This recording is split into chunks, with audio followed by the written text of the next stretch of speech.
ஹரியானாவின் ஜுலானா தொகுதியில் காங்கிரஸ் சார்பில் போட்டியிட்ட மல்யுத்த வீராங்கனை வினேஷ் போகத் வெற்றி பெற்றுள்ளார். இது அவர் போட்டியிட்ட முதல் தேர்தலாகும். ஹரியானாவில் உள்ள 90 தொகுதிகளுக்கும் கடந்த அக்டோபர் 5ஆம் தேதி ஒரே கட்டமாக தேர்தல் நடைபெற்றது. இதில் ஒலிம்பிக்கில் பதக்கம் வென்ற மல்யுத்த வீராங்கனையான வினேஷ் போகத் ஜிந்த் மாவட்டத்தில் உள்ள ஜுலானா தொகுதியில் காங்கிரஸ் சார்பில் போட்டியிட்டார். பாஜக சார்பில் முன்னாள் ராணுவ கேப்டன் யோகேஷ் பைராகி களமிறக்கப்பட்டார். முன்னாள் WWE வீராங்கனையான கவிதா தலால் ஆம் ஆத்மி சார்பில் தேர்தலை எதிர்கொண்டார்.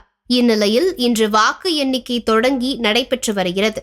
இதில் தொடக்கம் முதலே வினேஷ் போகத் மற்றும் யோகேஷ் இடையே கடும் போட்டி இருந்தது. கடைசி சுற்று வாக்கு எண்ணிக்கை முடிவில் வினேஷ் போகத் 65,080 வாக்குகள் பெற்றதுடன் பாஜகவின் யோகேஷை 1015 வாக்குகள் வித்தியாசத்தில் தோற்கடித்தார். இதன் மூலம் ஜுலானா தொகுதியை 19 ஆண்டுகளுக்கு பிறகு காங்கிரஸ் கைப்பற்றியுள்ளது.